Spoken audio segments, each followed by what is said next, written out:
So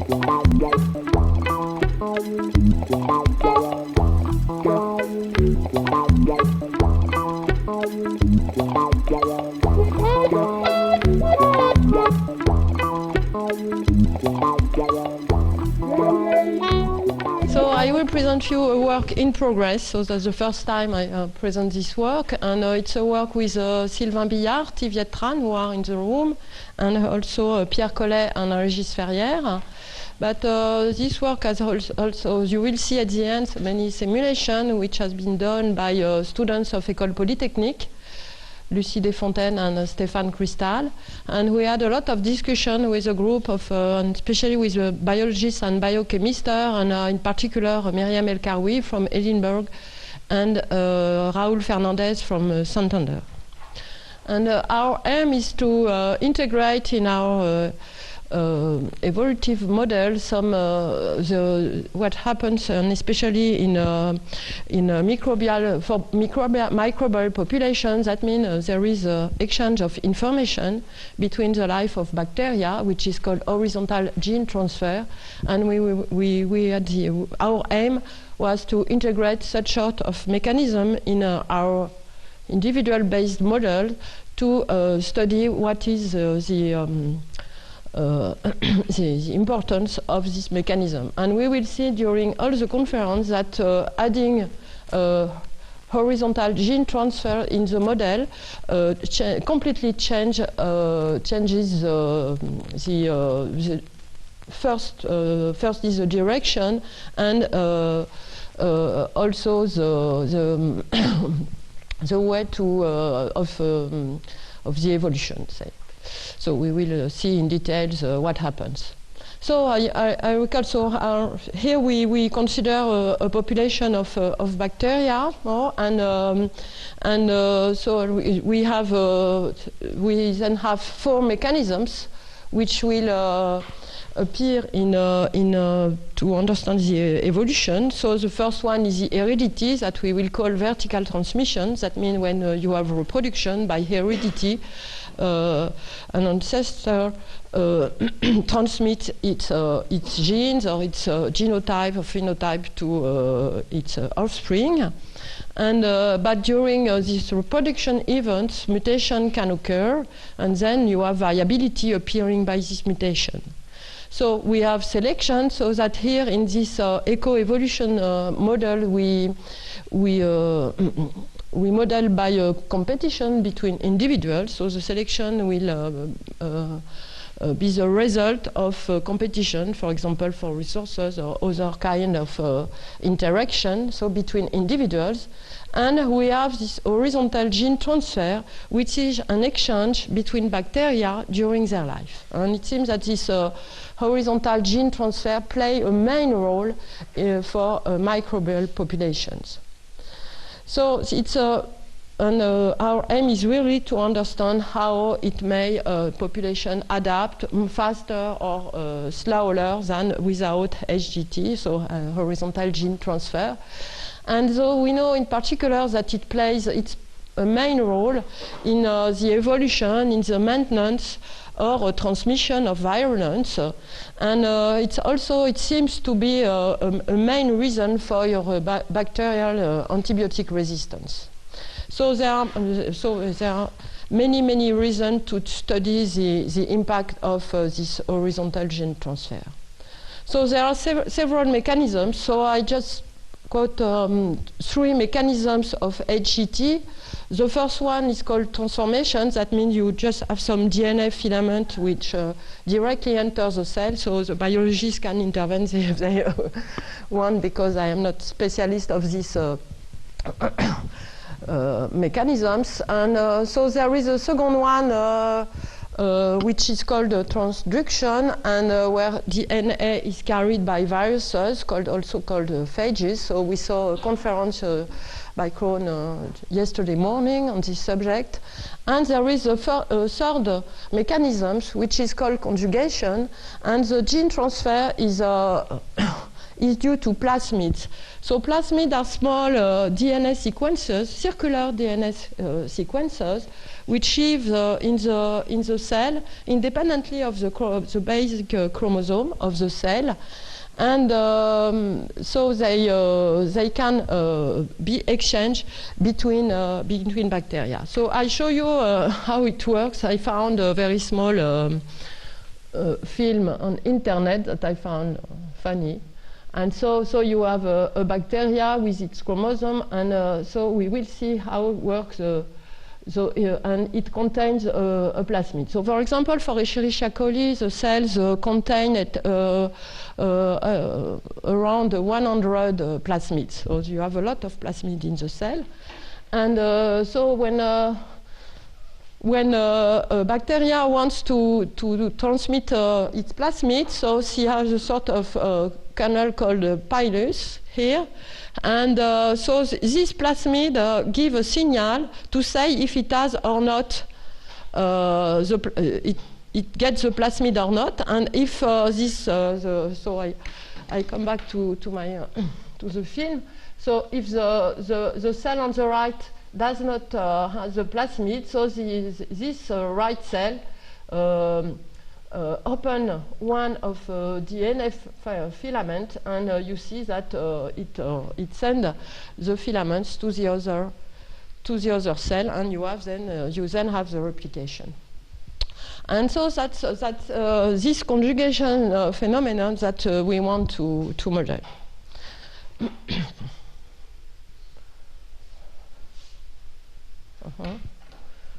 I try to come back.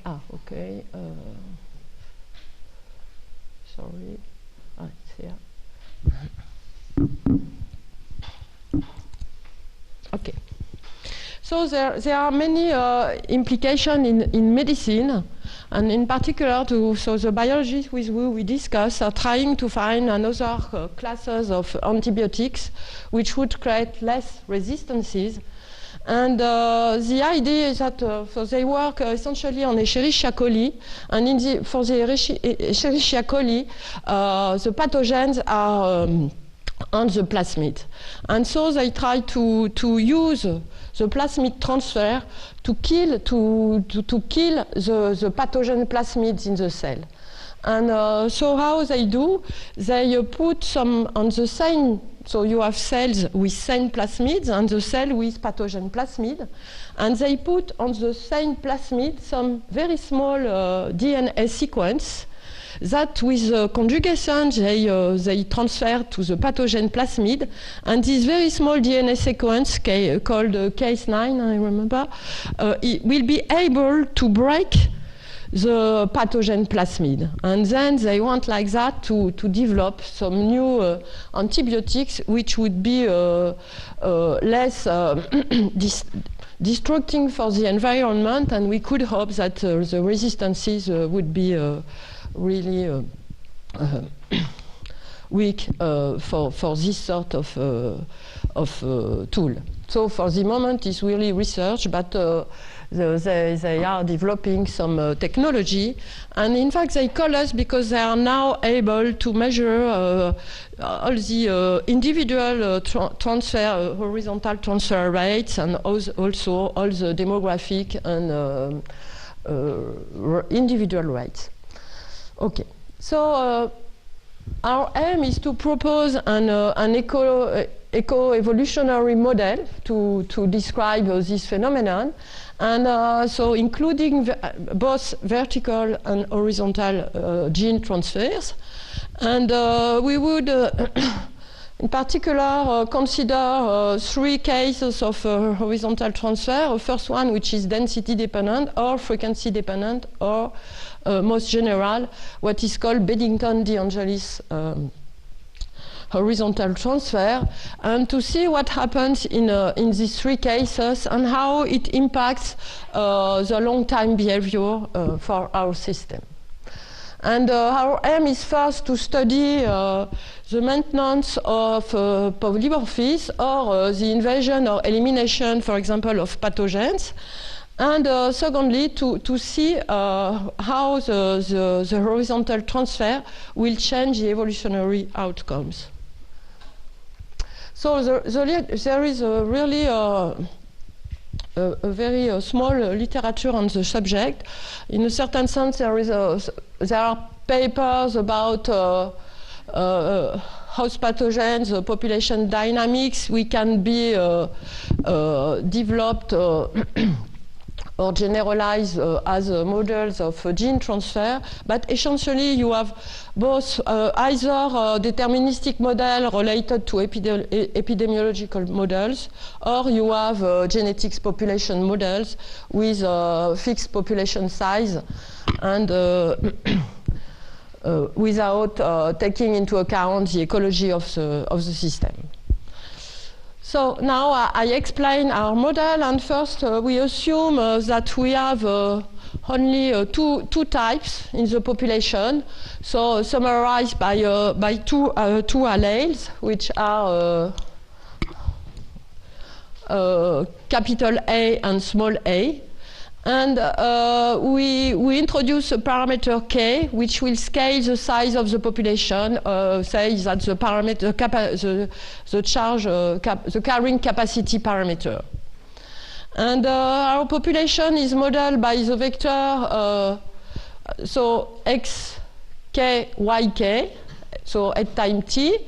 And so you have a scaling parameter 1 over k, times the vector which describes the number of individuals with allele capital A and the number of individuals with allele small a.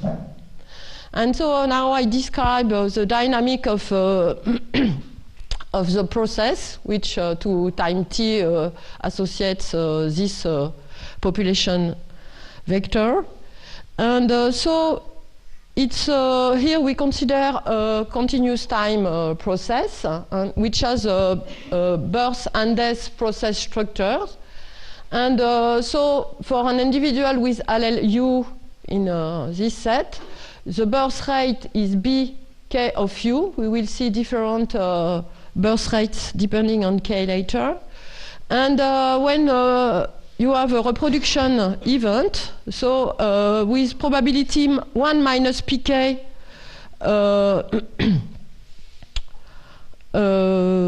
sorry, I think that I make a mistake. I made a mistake. So with probability 1 minus pk, the offspring carries the trait of its ancestor, and with probability pk will tend to 0.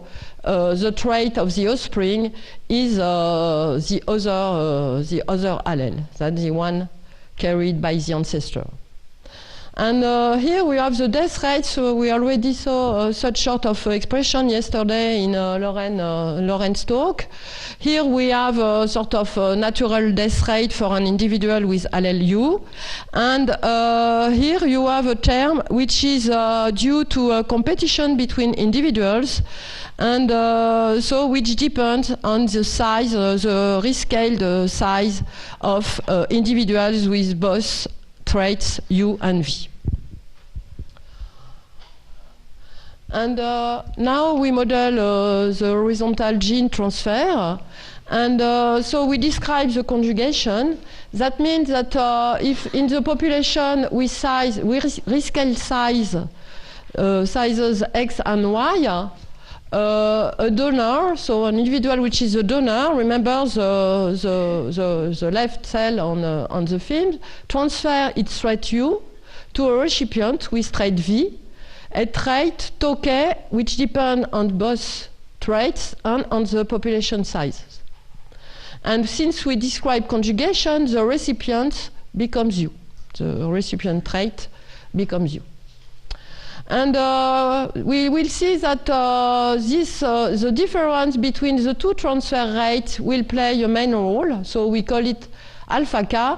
And so we will see that, so it's already interesting when the transfer is symmetrical, but more interesting if it is not. So as I said, we will consider different dependence transfer rates in the dependence with respect to the population sizes, and that's mainly due to the observations which seems to say that the horizontal transfer rate is density dependent when the population size is low and frequency dependent when the population is large. That can be understood already in the physical, for physical reasons. Since to have transfer, you have to attain the other bacteria. If you have too many bacteria, you cannot attain them with your pilus. Yes? Yes, we will develop what we mean. Yes, yes, that depends of the transfer. So if you transfer the trait U, yes, that depends of the proportion of individual with trait V. Mm-hmm. So the main form that we could consider is a sort of smooth version which includes both observation and, for example, we can propose such sort of form. And so here I'm interested by biological remarks. So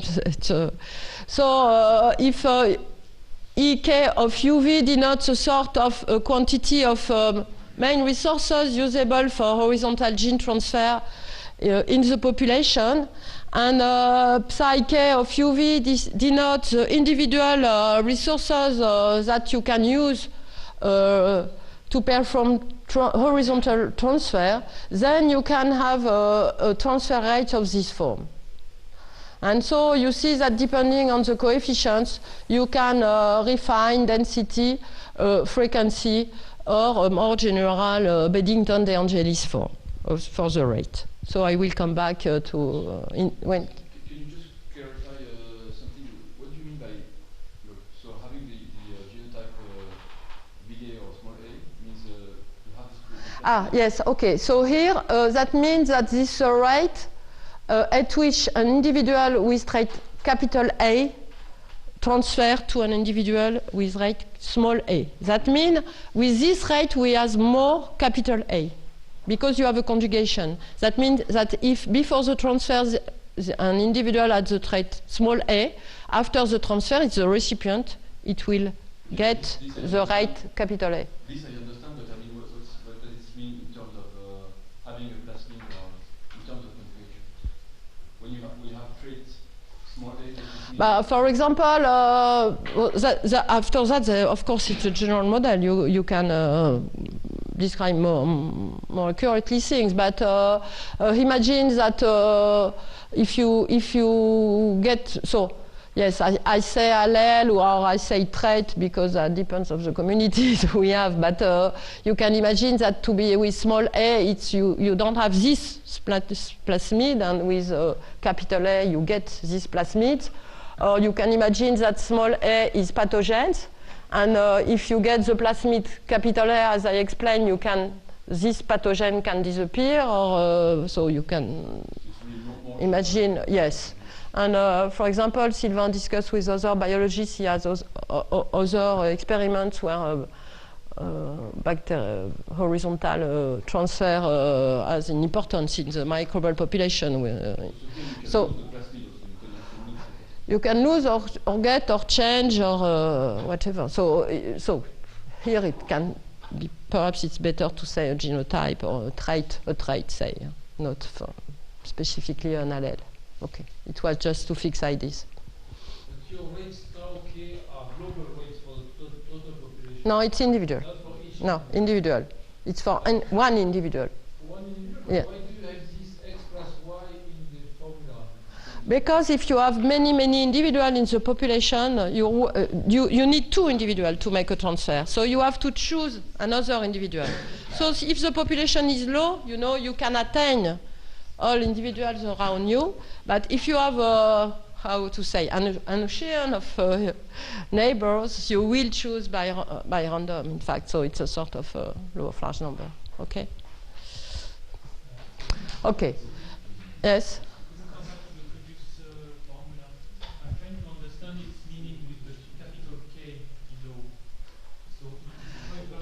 Yes, it's a way, but in fact we will see different cases. But it's a way to compare the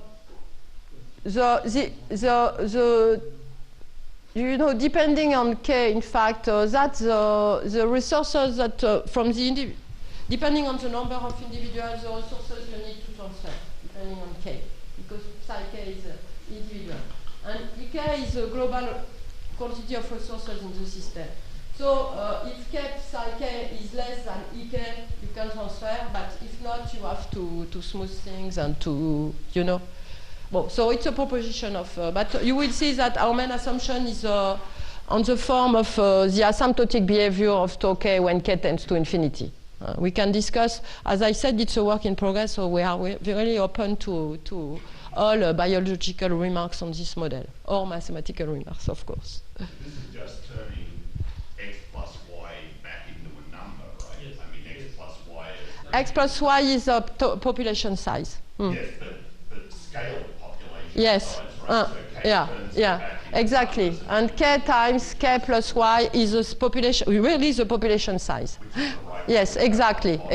Thank you, yes. So this term denotes really what I say, what I mentioned.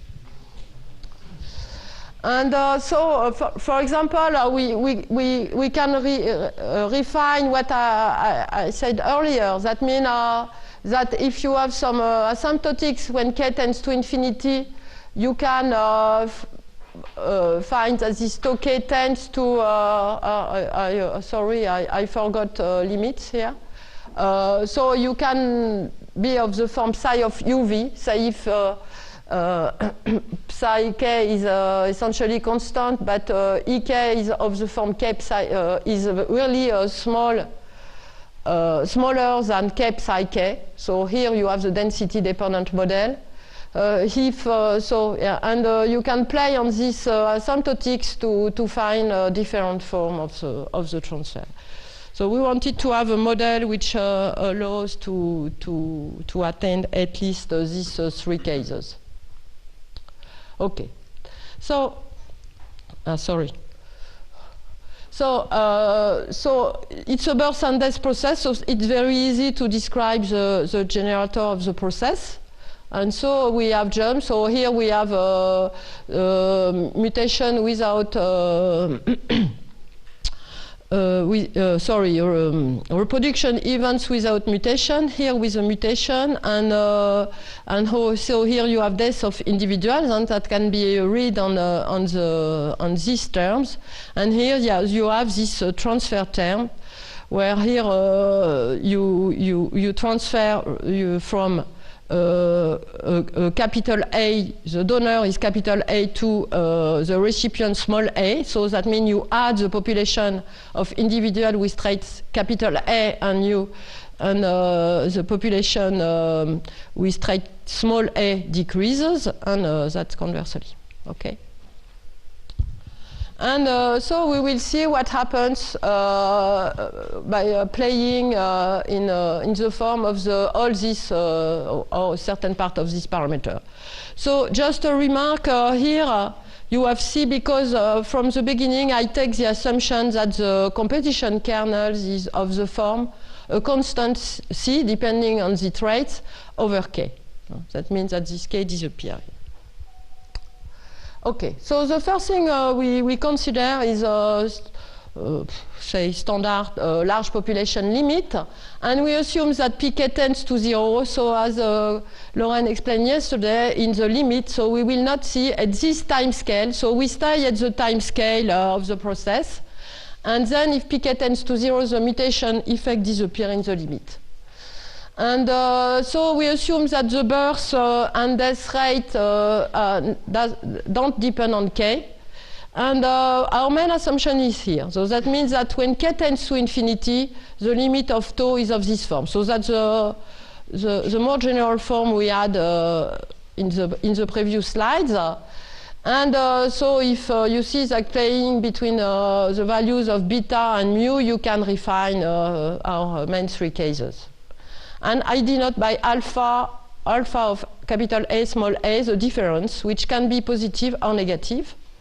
And we prove that the rescaled population process, xk, yk, converges in law or in probability to a deterministic process, which is solution of this ordinary, of this dynamical system, where you can observe that without these transfer terms, you have a standard Lotka-Volterra system, but here you have the transfer. And we will see that it changes completely the asymptotic, the long-time behavior of the system. And here I show you that, so remember, for a standard classical Lotka-Volterra system, you have only 4 phase diagrams, which are these diagrams. And here, with the transfer, you observe you have 4 additional phase diagrams. So, so in this diagram, so which are due to Pierre Collet, the circles represent stable equilibria, and the stars represent unstable fixed point or stationary point, as you see. Donc you see that in this picture, the first 2 figures you have 0 stationary point inside the quadrant. In figures 3 and 4, you have 1 stationary point, stable or not. In the figures 7 and 8, you have 2 stationary points inside the quadrant. And in figures 7 and 8, so it was, sorry, 5 and 6, and this figure 7 and 8, you have 3 stationary point inside the quadrant. That means 5 stationary points, since, of course, you have always 2 stationary points on the boundary, which describe the fixation of one or of the other traits. Okay? So that means that you have very different scenarios of polymorphism if you add transfer, horizontal transfer in the model. So we can remark that if you have density dependence, so nothing doesn't work. I try to, yes. The figures 7 and 8 don't appear for a density dependent model first. And so perhaps I give you immediately the expression of the invasion fitness. So Lauren explained what it is. So it just, if you consider, so imagine that capital A is a mutant in a resident population with small a.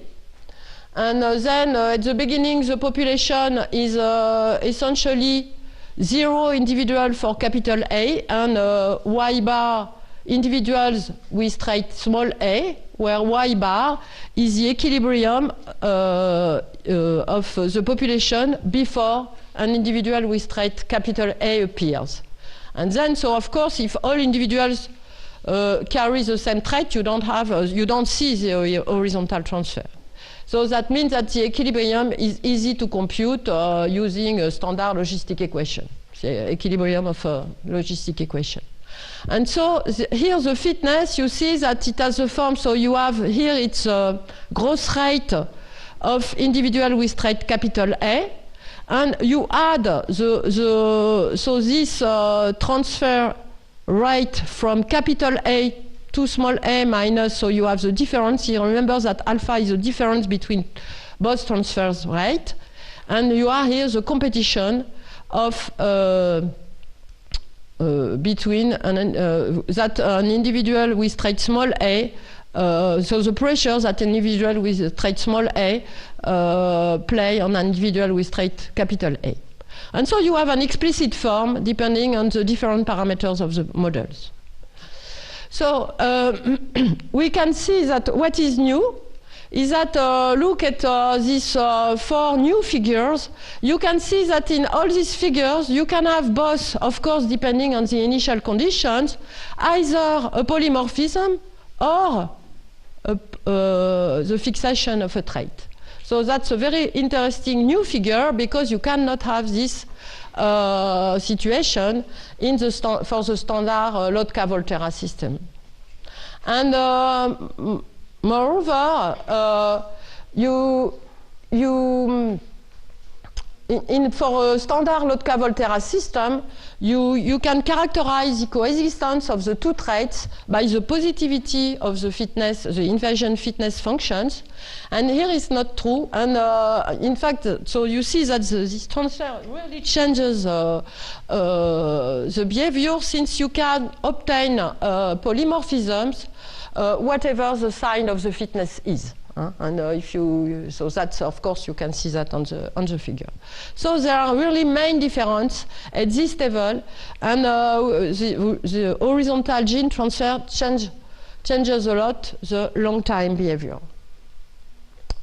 So now to make a relation with population genetics, perhaps I also give you the form of the dynamical system with respect to firstly the population size dynamics, of course the rescaled population size dynamics that I call NT, and of the proportion of individual with trait capital A.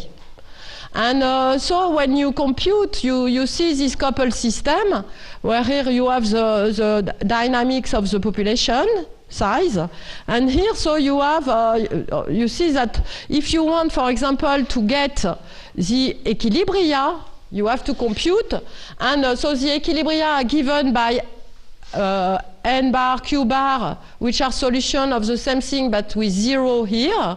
And so of course here you see that q and q equals 0 and q equal 1 are always equilibria. That means that describes the fixation of traits either capital A or small a. But here you can have many different other stationary points, which comes from this expression. And we have seen that we can have until 3 other stationary points in the model. So it's very hard, and so we tried, Pierre Collet has a lot of algorithm to try to find the equilibria. So he found parameters with which we got this different phase diagram. But to see something more concrete, we need to, a way is, which is standard in dynamical system study, is to study the case of small mutations. That means that we assume that the impact of capital A on the coefficients is very small. So we introduce a parameter epsilon, and so imagine the resonant is small a. So the reference parameters are given by small a. And so we make some expansion at the first order of this, the demographic parameters that we assume smooth enough. And we obtain this form for the parameters depending on capital A. Okay? And then if we compute, so we have to make computation. If we compute the equilibria for this expression, we find an expression that, of course, you have a stationary point will be, sorry, I forgot the bar here. A stationary point q bar satisfy this expression. So here, of course, you have q minus 1 minus q. And you see that you have a sort of expansion of in first epsilon and in q at order 3. And here the H0, H1, H2, and H3 are polynomials in the parameters. And then, that's a sort of, I was the first time Pierre explained this theorem, we were very, it was amazing, but that's a way people in dynamical system describe the possibility of a stationary point for a system. And that means that here you see that with probability of order 1 minus epsilon, we fall in the cases 1 to 4. That means cases that you already had with a standard Lotka-Volterra system. And that the probability to be in another case, which is really due to the transfer, are really smaller. And so you can see a sort of a hierarchy of probabilities to get such sort of behaviors, depending on the number of. And so that if you assume that these parameters are randomly chosen, for example, on -1, 1, you will see you will be in K, for example, 1, 4 or 1, 2. The first thing, if H0 is non-zero and is not of order epsilon. So if you see if H0 is really greater than epsilon, its order, then the main expression of this term will be H0, which is a constant in the point of view of Q, and then you just will have the fixed point Q equals 0 or 1. That means fixation, and so on. So you have to exactly study the distribution of the polynomial H0, etc., to H3. That's a way to study this dynamical system in small mutation case. So now we come back to a probabilistic point of view, and we study the invasion, the possible invasion and fixation of some trait. And firstly, I'll show you the simulation due to Sylvie, which is so here we take a density-dependent transfer, and it's carrying capacity of order 1000. We need a transfer rate which is 1 of this order to see something, to be at order 1. Since when you are density dependent, the real transfer rate is tau times the population size, which is of order k. And then here we assume that we have unilateral transfer rates. That means we will only transfer from capital A to small a. We assume that the growth rate of capital A is 0.8, and the growth rate of small a is 1. That means that without transfer, capital A cannot invade the population, since its growth rate is really. I forgot to mention that the competition is equal, is uniform for all the population.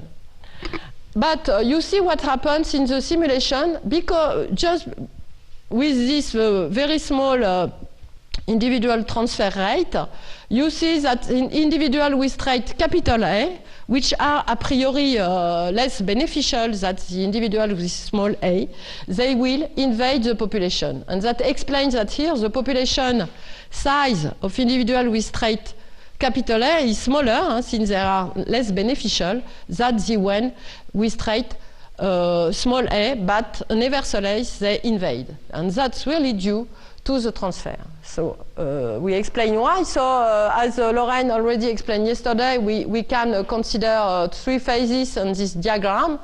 That was basically due to Nicolas, this point of view. A first basis where the population of capital A is large enough to be compared to a part of the dynamical system, which is described here. You have the competition between both subpopulation, and there you have a phases which, so here we have, you see it's stochastic, here we have a sort of deterministic approach, and then you refine the stochasticity here, which allow to the subpopulation with trait capital A to stabilized in a long time scale. And if we compute the invasion probabilities of individual with trait capital A in this resident population with trait small a, we have this term. So here we have the fitness, the invasion fitness, which is essentially the growth rate, as I said, over the birth rate for individuals with trait capital A. But they can appear both, firstly, of course, by reproduction, by vertical transfer, or by horizontal transfer, replacing a small a by a capital A. And then we can compare what happens without or with horizontal transfer. since, and we see that this horizontal transfer will increase the probability of invasion of a mutant capital A if and only if you have this expression. And so, depending on the form of the transfer, or the properties of the transfer, you will get different behaviors. For example, if the transfer is symmetric, so that's an interesting case. Because in this case, alpha is 0, so the fitness does not change. But because of this denominator, because of this term, the invasion probability is different as in the standard, in the case without transfer. And then you see that transfer here decreases the invasion probability. But if, for example, the transfer, so the other extreme is when the transfer is unilateral, and then you see that the transfer will increase the invasion probability. And because of the order of duration of this invasion phase, you can also prove that if you have a transfer bias towards capital A, the invasion and fixation times of capital A are decreased by the transfer. So you have quantitative expression here. So now I took how many time do I have? 5 minutes. So I will go very fast, sorry. So I wanted to show you, especially for population genetics researchers, some how the Wright-Fisher expression change in this case. So we make we change, we accelerate the birth and death. So we change the demographic time scale. And we can prove that, so it's a sort of approximation diffusion expression, and we consider that the transfer is a perturbation of a symmetric transfer. And in this case, we can prove that the process, which is defined by the population, rescale population size and proportion of allele of trait capital A, converges to a system of stochastic differential equation, which is given here. So I'm sorry, it's just computation, so nothing is difficult here. But you see that you have two independent Brownian motions here related to the different, demographic parameters here, gamma of capital A or small a. And you have another Brownian motion which appear in the proportion here, which is independent of these both other Brownians, and which is related to the transfer parameter. And here, if both gamma are equals, you have a simpler form which is given here. And here it's a form we were lucky to find, because you see here that for the proportion of capital A traits, you have the dynamics of the population size, that based on the fact that here the size is not fixed, but the stochasticity is given by this quantity. So here you refine the standard expression of Q1 minus Q over the population size, but times, so here you have the gamma, which is the demographic parameter, and here the transfer parameter at this scale is this term. And that means that you see that the quantitative effects on genetic drift due to demography and to transfer are similar, of the same order. So that was already established in the simplest case by Tasman and Bonhoeffer in a discrete time and fixed population size approach. So I take the last minute to see how it works in evolution if we assume that the mutations are rare. And so here we assume, so until now we had only two traits. Now we assume that we have a continuum of traits, and that when one has a mutation, you mutate to a new trait which is created following a certain mutation law. And so this mutation law from an ancestor with trait U will give you an offspring with trait U plus H. And since we have a continuum of traits, as already explained yesterday, the population will be described, can be described, that's our choice, by a point measure valued process, which is of course rescaled by 1 over k, and which take into account all the traits of the individuals alive at time t. And so we add all the direct measures on the trait of individual alive at time t. And we consider the dynamics of this population system. And so I go fast because this framework has already been developed in previous works. But we assume here that we have very rare mutation in the sense that we have this asymptotics for pk. So we know that in the case without transfer, this asymptotics allow us, so that was due to Nicolas Champagnat in his thesis work, that gives that separation of time scale between competition phases and mutation arrivals. And we also know that since pk is very small, to see something, we have to change the time scale. We saw that if we don't change the time scale, we have the dynamical system we already studied. But here we change the time scale, and we consider the time scale, the mutation time scale, since kpk is the global mutation rate in the population. And so, of course, we use our computation. So we have the explicit form of the fitness function, and the same proof as in the work due to Champagnat. We can prove that our population processes, if we have what is called invasion implies fixation assumption. So that's for. I forgot to say that we have. We are always, for the dynamical system in the situation 1 and 2, or 2, if, for example, you have frequency dependence and competition kernel which is constant, uniform on the population. So in this case, we can obtain a trait substitution sequence, generalizing what we have done, especially Nicolas, in the case without transfer, which is described here. So the proof is essentially the direct adaptation of Nicolas. But now I show you that it will change the transfer, the addition of the transfer change a lot the conclusion of the evolution. So I take a case of a frequency-dependent horizontal gene transfer. U is in 0, 4. B of U is 4 minus U. D is equal 1. That means that the growth rate is 3 minus U. The competition is constant, and the transfer rate is exponential to the U minus V. And you see that the fitness function is positive if and only if H is positive. That's the computation. But if you consider R of the growth rate of U plus H minus U, it's equal to minus H.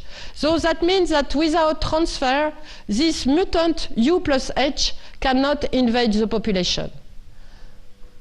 And with transfer, that it will invade.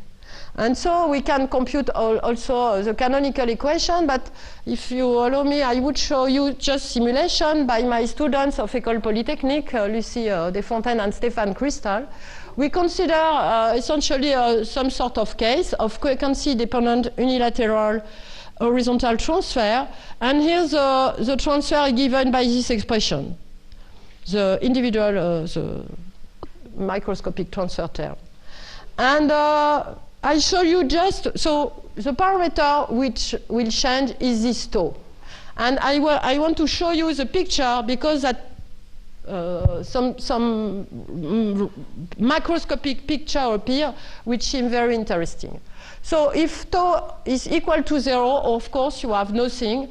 That means that, so I have to say that U equals 0 is a trait which maximizes the growth rate.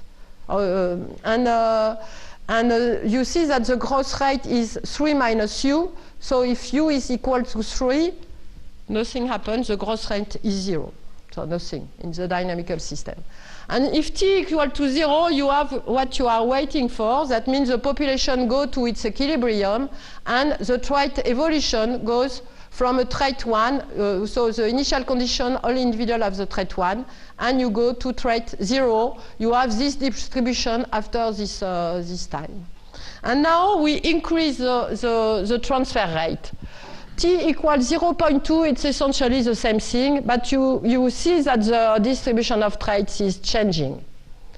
And now we see T equals 0.6.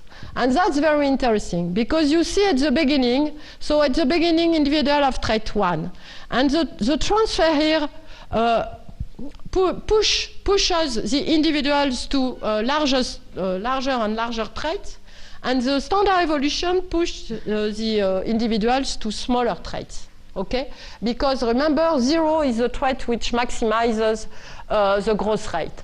And you see that the individual, so you have, here you see the canonical equation, in fact. So you have this tendency of increasing traits by transfer. The transfer is winning in the trade-off, but here some very slow trait individuals stayed alive, and when here the traits are too large, the growth rate is very small, and so you have a few individuals here, and you see that that's the population size, so you see that it decreases, and when it decreases a lot, so the population with very small traits begin to invade. And so you have, we can explain that as a sort of resistance. Remember, if the transfer is trying to kill the pathogen plasmids, and here you kill more and more, but at one point, in a very long time scale, you have another strain which appears. And so you have the sort of periodicity in these traits, which is interesting, and you see this a sort of regularity in the picture, and so it was a time until time 100, but if you continue, so you see that you have a sort of accumulation of these strains. And that was for t equal 0.6, but if you have 0.7, you have the essentially same picture, but they can change from one to another simulation. And the very interesting case is tau equal 1. And here we have really an evolutive suicide, in the sense that you transfer until the trait attain 3, and 3 is a case where the birth, or 4 even here, the birth rate is 0. And then the population size attains 0, and that's due to transfer. So that's a good case if you see the transfer as a way to kill the pathogen plasmids. Thank you very much.